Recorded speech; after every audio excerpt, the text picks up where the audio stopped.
Let's say we have a woman that says to her husband, I just don't feel loved. He comes back and says, honey, I tell you I love you every day. Where's the problem? The problem is he feels saying I love you gives her the message of feeling loved. Doesn't work.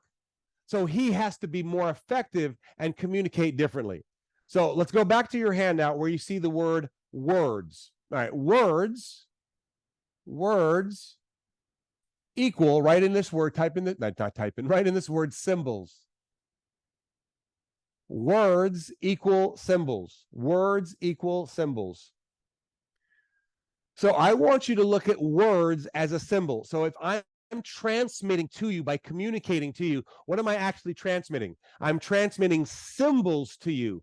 You receive those symbols. If the symbol that you receive isn't the same as the symbol that I send out, you're not going to understand what I'm saying. Does that make sense?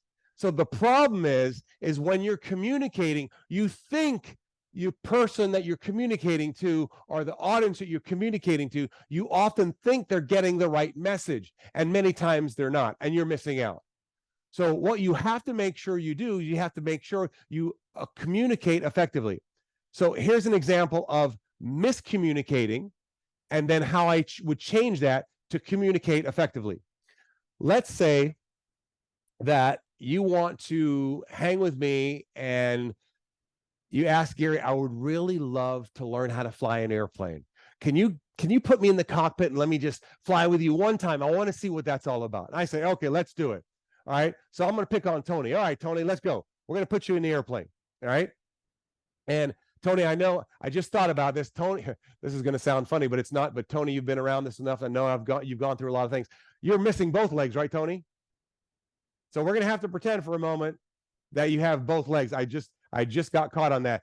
Thank God for you laughing. Look at him. He's got a sense of humor. I knew he did. All right, Tony, we're going to pretend you have two legs. All right. I love you, bro.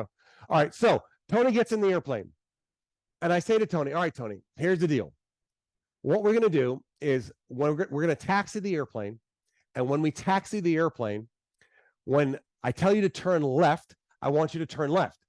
But what you're going to do is you're going to grab the steering wheel. All right, so this is going to be the steering wheel in the airplane. All right, here's the steering wheel. Now, for years and years and years and years, Tony has either driven a tractor, a bus, a car, a truck, and for years he's done this to go left and he's done this to go right. Can any of you count how many times you've done that in your lifetime? You can't. It's thousands, right? Who counts how many times they've turned left or right? It's thousands. So what happens is Tony gets in the airplane, but I tell Tony, wait a minute, Tony. And by the way, I actually know somebody who does not have use of his legs, and he's rigged together an airplane legally where he can fly the airplane without his legs. But so I tell Tony, I say, Tony, let's say we rigged up the airplane for Tony. All right. So what would be your left leg, Tony? So if you want to go left, there's some pedals on the bottom of the airplane there on the floor where you sit down. If you want to go left, Tony, you push left. That's what turns the airplane left on the ground. You want to turn right, you push right, and then that's what turns the airplane right on the ground. Got that? He says, yeah, we got that. All right, so we start taxiing, we add a little bit of power, and Tony goes, I say to Tony, Tony, go ahead and turn left. The first thing Tony does, because he's been doing this for years and years and years, he grabs the steering wheel and does what? Does this. It does nothing. Why? Because he has to use the pedals on the ground. You could be handcuffed and turn the airplane on the ground left or right by pushing the pedals. Everybody with me on that? Now, when I first learned about this, my brother was a pilot and he played a trick on me. It's the funniest trick ever with somebody.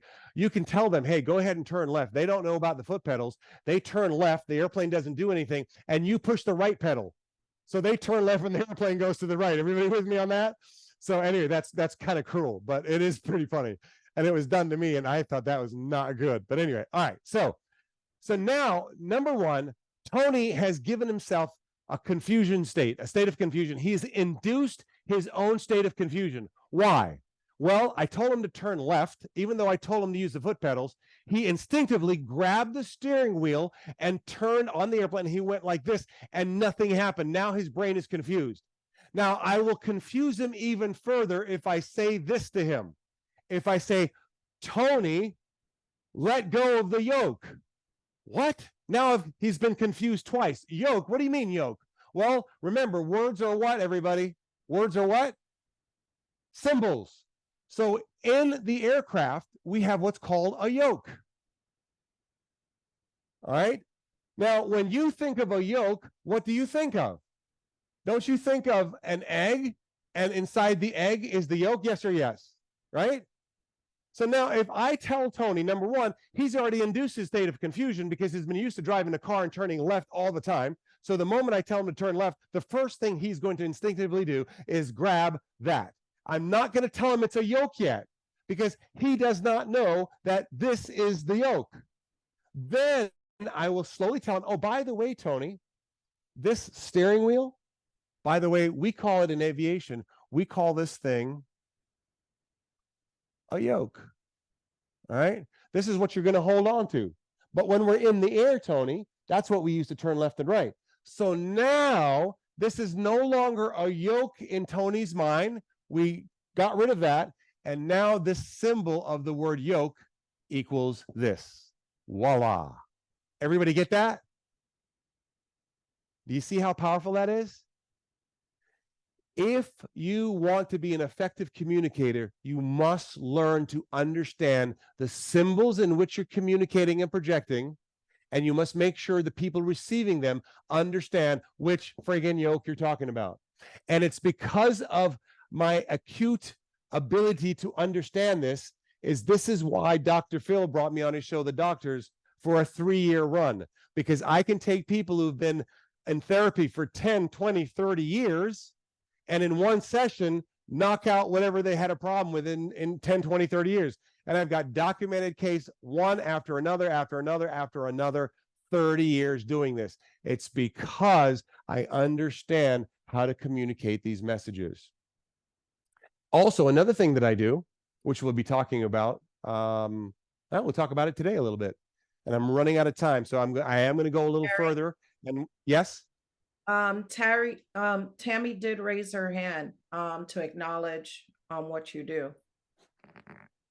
Oh, have you seen it on TV or something? Oh no, I've worked with you. Yes, you've seen some of that. Thank you. We're going to go a little over time. Do I have your blessing to do that? Maybe 10 minutes, okay? And Camille, we'll talk about the next 10 minutes if I want to take it out and add it to the next day. But we'll, yeah, I get so crazy about this stuff. Are you guys liking this as much as I am? It's crazy. I mean, it can change your life. It can literally change your life. All right, so the next thing that we want to focus now that we've got some of our communication going, is that we want to make sure, go to your handout, your worksheet,